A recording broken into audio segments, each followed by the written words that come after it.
Sir lunch കഴിക്കാൻ കൂട്ടുവരണമെന്ന് പറഞ്ഞപ്പോ ഇങ്ങനൊരു സർപ്രൈസ് ഞാൻ പ്രതീക്ഷിച്ചില്ല. ഞാൻ മോളെ കണ്ടിട്ട് കുറെ നാളായി. എന്നായിരുന്നത്? കഴിഞ്ഞ സ്കൂളിലേക്ക് അച്ഛന്റെ കൂടെ അങ്കിളും ഉണ്ടായിരുന്നില്ലേ? കേട്ടോ സാറേ, ഈ മോടെ പേര് എനിക്ക് നാക്കി നിക്കത്തേയില്ല. ഇപ്പോഴും അങ്ങോട്ട് വരുന്നില്ല. എന്റെ പേരോ?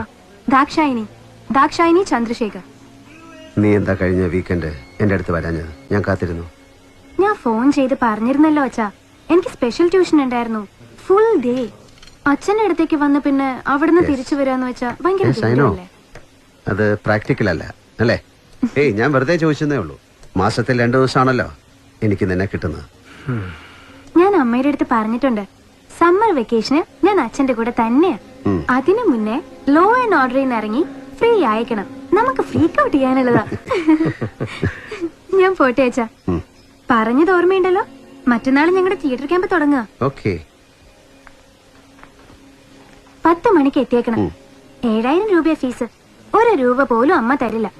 നാടക പരിശീലനൊന്നും വേണ്ടെന്ന ആ ഓർഡർ. ബൈ. ശരി മോളെ, എങ്ങനെ ഇരിക്കുന്നടി നിന്റെ അമ്മ? ഇന്ന് രാത്രി അമ്മയും ചോദിക്കും ഇതേ ചോദ്യം, ഹൗസ് യുവർ ഡാഡ്? ഇതെടുത്ത് വെച്ച് കുത്തി വിളിച്ചൊന്ന് ചോദിച്ചൂടെ നേരിട്ട്?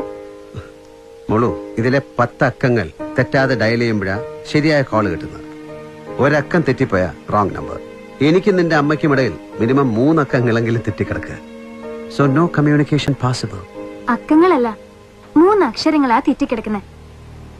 EGO. ഈഗോ.